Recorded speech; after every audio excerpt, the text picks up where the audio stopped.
Bismillahirrahmanirrahim. Assalamualaikum warahmatullahi wabarakatuh.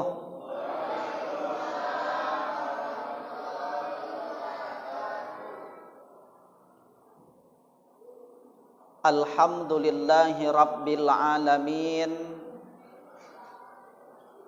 Alladzi khalaqas samawati wal ard wa ikhtilafil laili wan nahari la ayatil liulil albab. Asyhadu an la ilaha illallah wahdahu la syarikalah wa asyhadu anna Muhammadan abduhu wa rasuluh.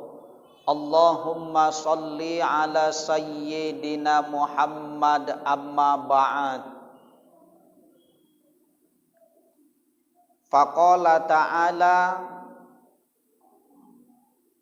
Rabbana atina fid dunya hasanah wa fil akhirati hasanah wa qina adzaban nar. Shadaqallahul azim. Bersyukur kita kepada Allah pada malam yang berbahagia ini kita dapat hadir bersama di masjid yang kita muliakan ini untuk melaksanakan penyambutan datangnya bulan suci Ramadan 1441 Hijriah.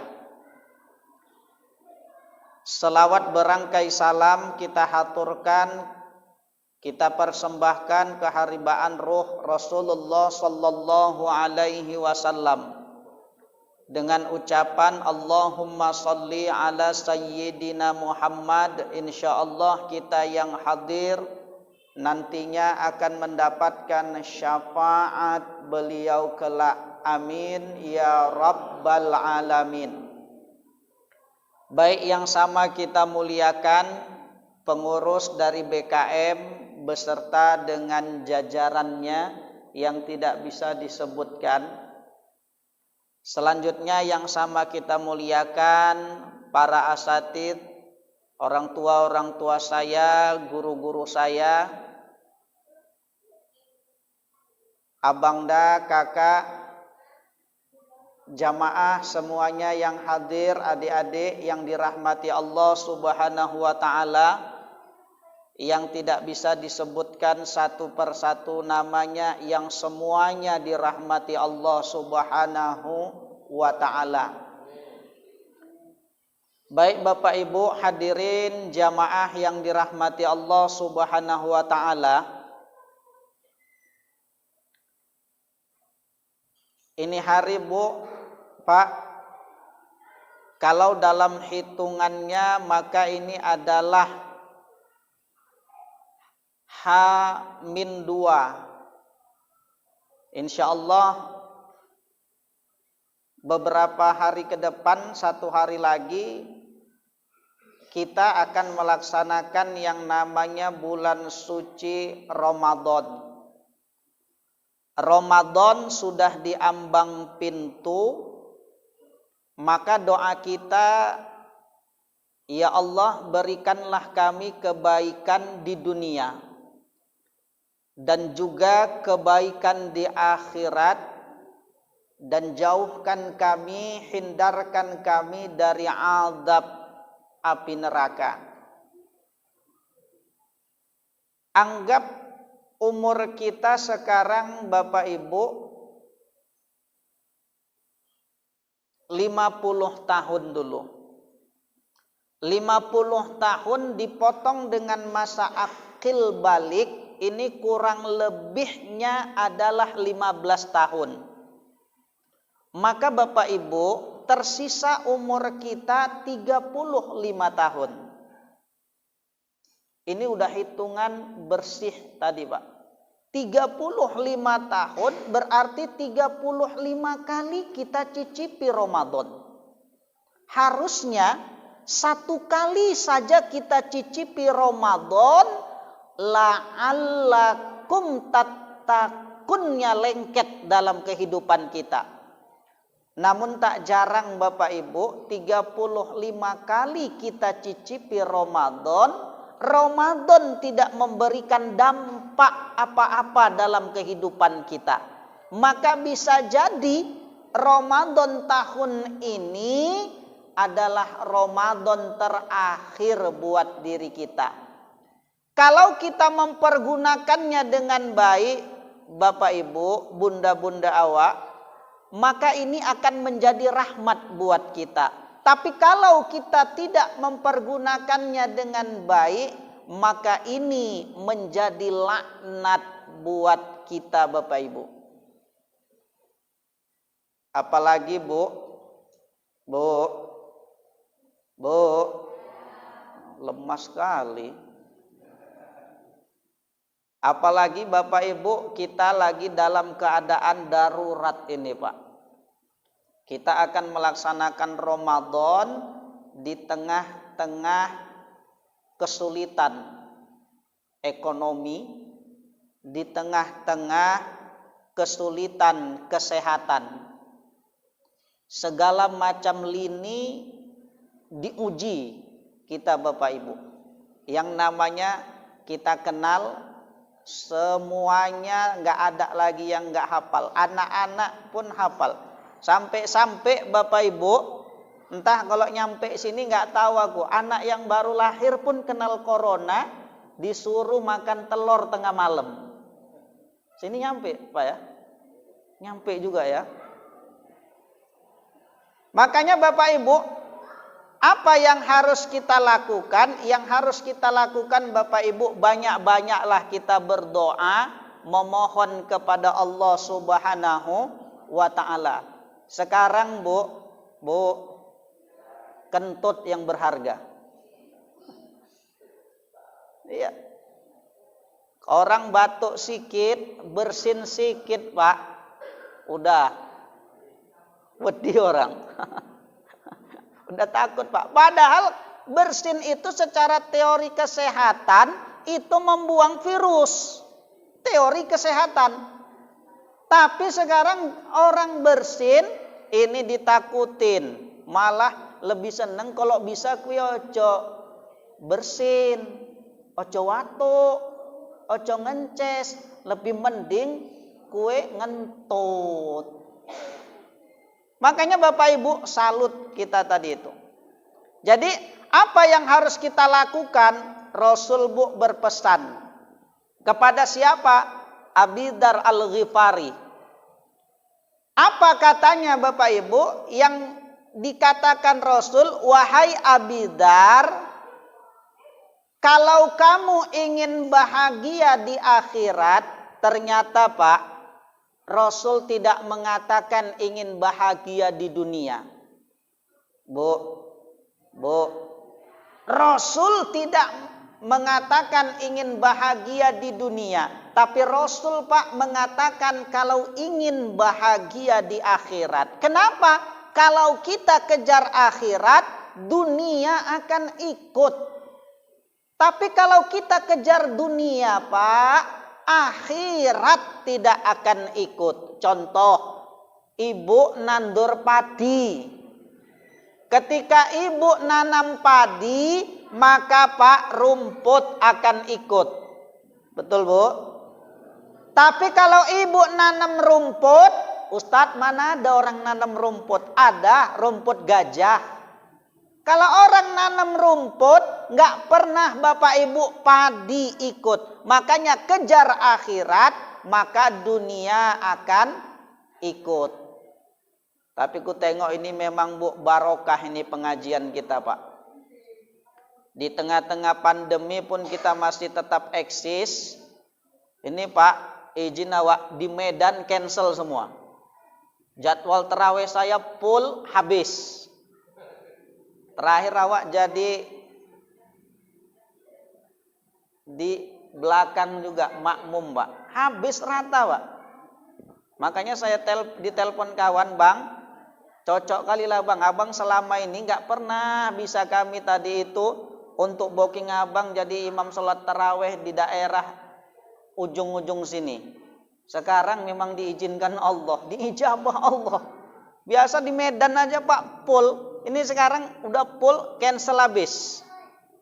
Terakhir senang orang yang di kampung saya Pak, ada ceramah tadi itu di daerah ini sekarang ini Pak, karena apa saya ambil dipinta orang itu. Ada yang di daerah mau masuk ke Simbahe, dapat 1. Terpaksa ke sana juga karena orang tuh minta. Selama ini nggak bisa. Ada lagi Bapak Ibu, saya ceramah di Stabat untuk imam taraweh Pak. Iya macam mana? Biasanya nggak sampai kayak gitu Pak. Di Medan aja udah payah ngasih waktunya Pak. Karena ada buka puasa lagi ngisi. Ini Stabat pun ambil. Kenapa? Itulah tadi kalau Allah sudah berkehendak. Maka kalau kamu ingin bahagia di akhirat, kata Rasul kepada Abi Dar pesannya, yang pertama apa kata Rasul kepada Abi Dar? Perbaiki perahumu karena sesungguhnya lautan itu sangat dalam. Kita Pak disuruh untuk memperbaiki ibadah kita. Kenapa Ustadz? Jangan gara-gara nila setitik rusak susu sebelanga. Bu. Rasul kan pesan Pak. Apa pesannya? Bekerjalah kamu seolah-olah kamu hidup 1000 tahun lagi. Ini Pak pesan Rasul. Tapi beribadahlah kamu seolah-olah kamu mati esok. Pertanyaannya Pak, ibadah kita udah macam gitu nggak Bu? Orong. Ustadz, macam mana ibadah yang kayak gitu Ustadz? Kutunjukkan Bu, kutunjukkan. Contohlah, siapa ya? Abang loh, izin Bang ya. Abang naik pesawat ke Jakarta. Kemana Bang? Ke Jakarta. Pesawatnya Bapak Ibu 2 jam nyampe. Baru ditempuh sama abang ini 1 jam. Di tengah perjalanan 1 jam di ketinggian 3.500 kaki. Rupanya pesawat ini rusak. Oleng Bapak Ibu. Akhirnya barang-barang di kabin pun berserakan, orang tercampak-campak Pak karena oleng. Rupanya pilotnya bilang, Bapak Ibu kita dalam keadaan darurat, pesawat kita rusak, mesinnya mati, ini lagi dalam perbaikan, kalau misalkan nggak hidup juga, nggak bagus juga, maka dalam tempo kurang lebih 10 menit pesawat kita akan jatuh ke bumi. Kira-kira abang ngapain lah itu Bang? Doa ya. Saya yakin semua doa dibaca. Doa makan pun dibaca. Iya, doa makan pun dibaca. Nggak sempat lagi. Contoh lah Bang, di samping itu ada Syahrini. Sempat nggak abang kepek? Nggak sempat. Kenapa Ustadz? Karena sudah terbayang di benak abang kita ini akan kematian. Andai di tengah porak-poranda tadi itu Bang barang sama orang di dalam pesawat, ada satu penumpang yang bawa uang 1 triliun jatuh pas di depan abang. Doa aja, nggak diambil itu, mati rasa juga abang. 1 triliun Bang, enggak juga ya. Pulang dari sini di jalan ada uang cepek.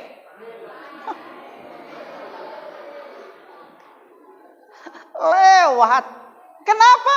Karena sudah dekat dengan kematian. Begitulah Bapak Ibu, seolah-olah kita mati esok. Ibadah kita kita lepaskan sifat dunia ini. Makanya kayak gitulah kita. Beribadah kata Rasul seolah-olah kita mati esok. Ini kaji kita agak berisi aja lah Bapak Ibu ya. Karena kan bukan syiar. Apalagi Ustadz? Yang kedua makanya tadi Pak kita disuruh untuk perbaiki perahu kita, perbaiki ibadah kita, Pak. Kenapa? Karena lautan itu sangat dalam. Yang kedua, apa kata Rasul? Ya Abidar, kalau kamu ingin bahagia di akhirat, maka ikuti pesanku yang kedua. Apa pesannya, Bu? Sempurnakan bekalmu. Fa inna safaro, kata Rasul, ba'id. Sesungguhnya perjalanan menuju kepada ridhonya Allah sangat-sangat jauh. Bu, sempurnakan bekal kita. Ini bentar lagi Ramadan, ini tempat tadi itu, Bu, kita menimba yang namanya pahala. Allah obral, Bu, yang namanya pahala. Ibu baca Al-Quran di bulan biasa, pahalanya 1. Bismillahirrahmanirrahim 19 kali 1 19 juga pahala. Tapi di bulan Ramadan dikali 10, 19 kali 10 190. Hebatnya, Bu, di Ramadan. Tapi jangan nanti Bapak Ibu, karena saya bilang kayak gitu, setiap di jalan macam manapun bacanya bismillah terus. Ini udah kayak orang gila ya, Pak, ya kan? Bismillah terus. Makanya, Bu, banyak kita baca Quran salah satunya. Ini kadang, Pak, disuruh baca Quran malas. Malas, Pak. Dek, baca Quran lah. Nantilah Bang, banyak kali ini pesanan mau diantar. Terakhir baca Quran disingkat-singkat aja, Bu. Bismillahirrahmanirrahim. Kaf ha ya ain sad. Shadaqallahul azim. Selesai. Tanya lagi, Bang, nggak ada lagi, Bang, yang lebih singkat biar enak? Ada. Bismillahirrahmanirrahim. Yasin. Shadaqallahul azim. Selesai. Ada yang lebih pendek lagi? Ada. Apa itu? Bismillahirrahmanirrahim. Qaf. Shadaqallahul azim. Cuman apa kata Allah? Ya, jang polit kali lah kau ini, katanya. Ini. Makanya di sana banyakkan kita, Bu, beribadah. Makanya kata Rasul, kalau kamu ingin bahagia di akhirat, sempurnakan bekalmu. Karena perjalanan menuju surganya Allah, ridhonya Allah, sangat-sangat jauh. Sangat jauh. Nanti Bapak Ibu bisa baca surah Al-Ma'arij ayat yang keempat. Di situ, Bu, Pak, kadar 1 hari 1 malam itu 50.000 tahun.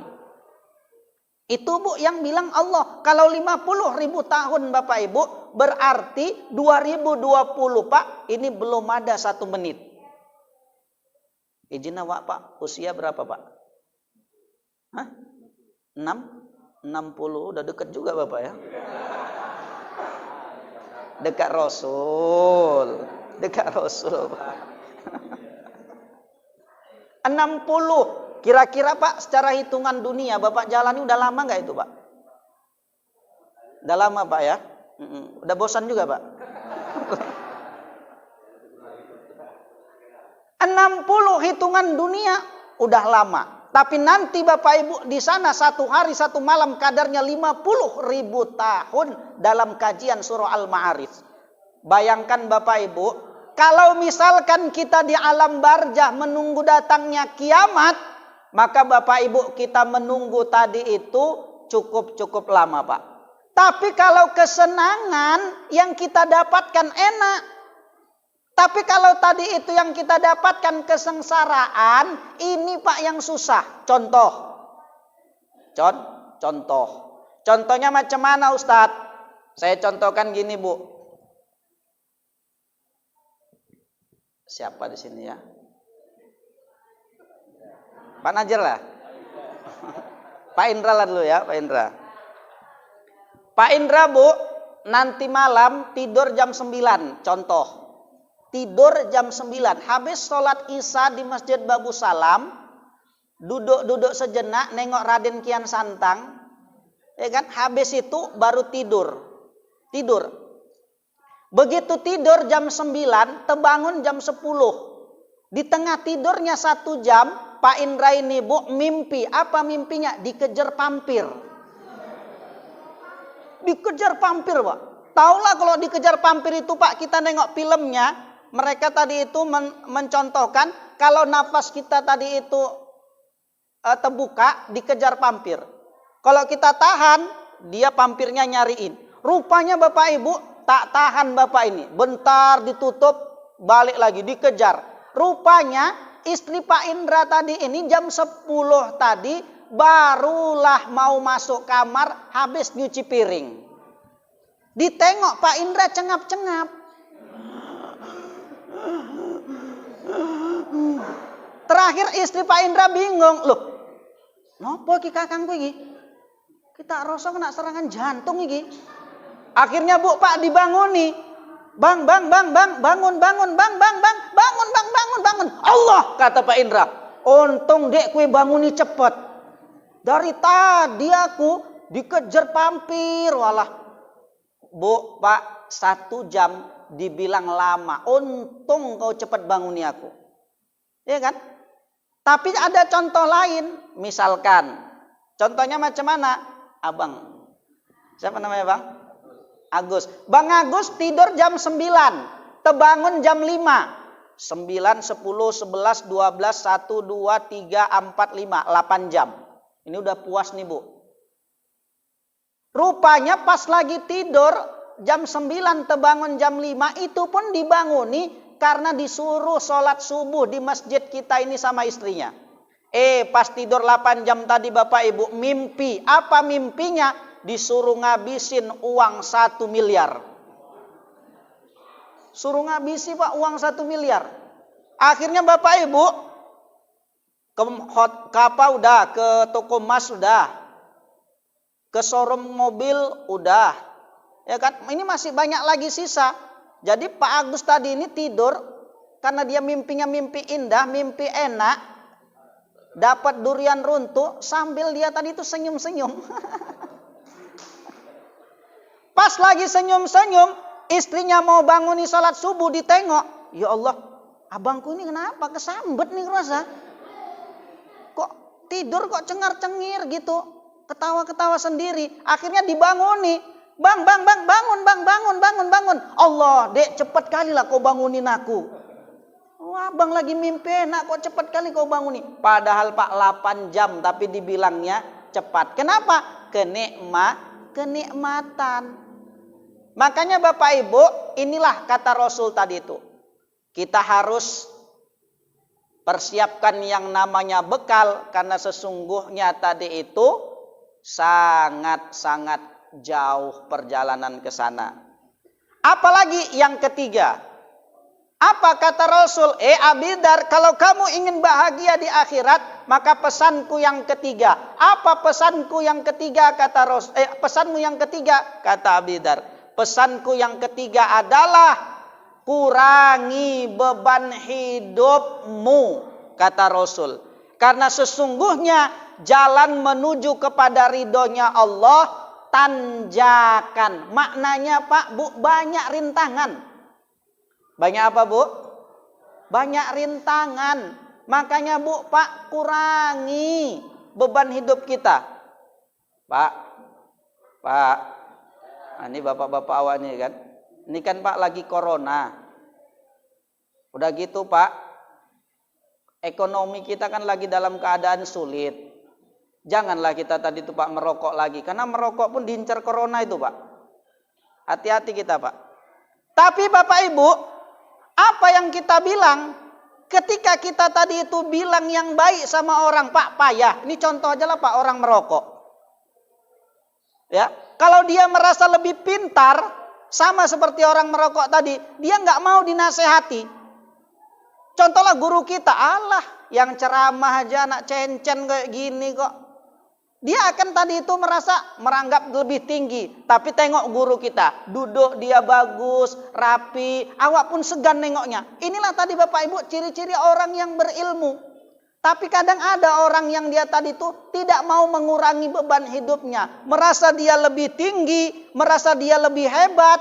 Padahal dia tidak ada apa-apanya di hadapan Allah Subhanahu wa ta'ala. Jadi pernah kejadian Bapak Ibu, ada orang yang merokok. Mohon izin awak Pak kalau orang yang merokok di sini ya. Bapak ahli hisab memang Pak. Saya ahli hitung. Karena saya hitung-hitung Pak. Iya kok gitu Ustaz? Iya.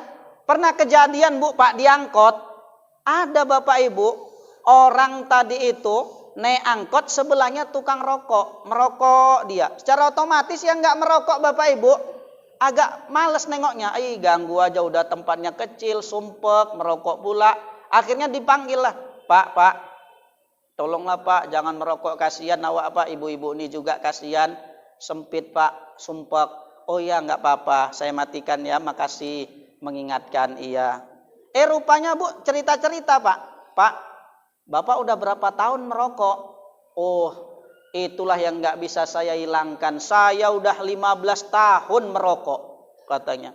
15 tahun Bapak merokok? Iya. Ya Allah Pak, harusnya Bapak 15 tahun tadi itu merokok. Kalau Bapak nggak merokok, Bapak sekarang nggak naik angkot lagi. Loh kok gitu? Iya, Bapak naiknya mobil.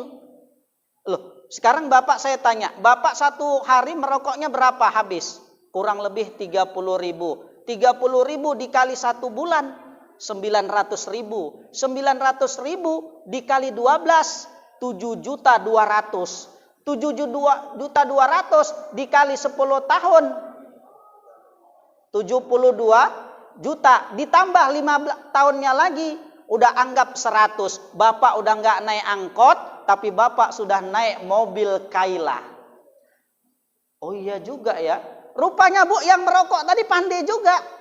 Ngomong-ngomong, Bapak nggak merokok berapa tahun?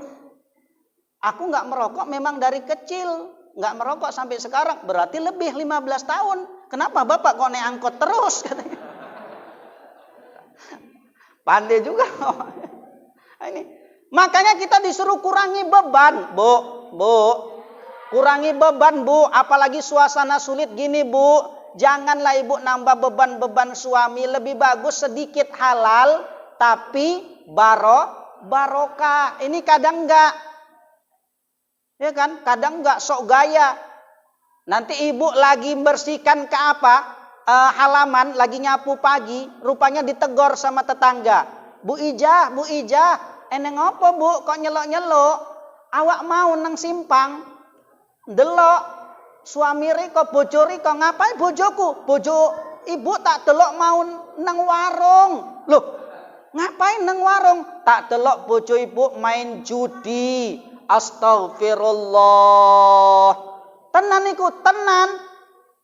Oh, suwun langko nak bali DN, wis tak apis tak marah-marah iku. Tapi Bu tak delok mau bojo riko waktu main judi menang. Alhamdulillah katanya. Nggak jadi marahnya Bapak Ibu.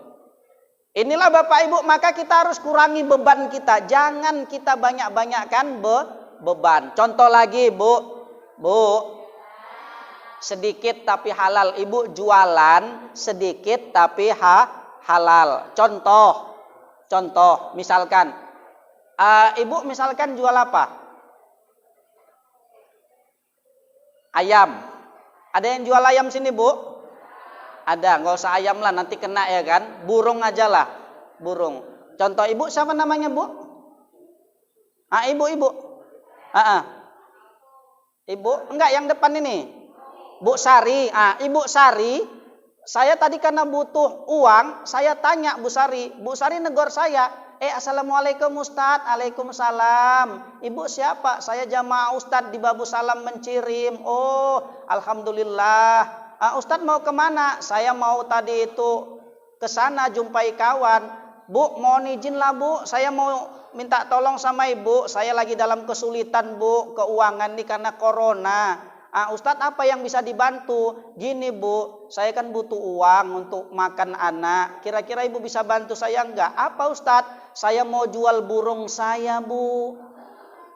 Kira-kira ibu Sari mau beli enggak burung saya? Ibu jangan negatif. negatif. Ah? Ibu memang nggak suka burung ya? Ah? Ayam yang suka ya? Rupanya burung tadi saya bawa lah Ibu Syahrini ke rumah. Begitu saya bawa ke rumah ditanya, Ustadz, katanya Ustadz mau jual burung. Mana burung Ustadz, mau ku tengok katanya kan. Ada ini ngeres saja itulah, jangan ngeres-ngeres. Belum bisa kalian.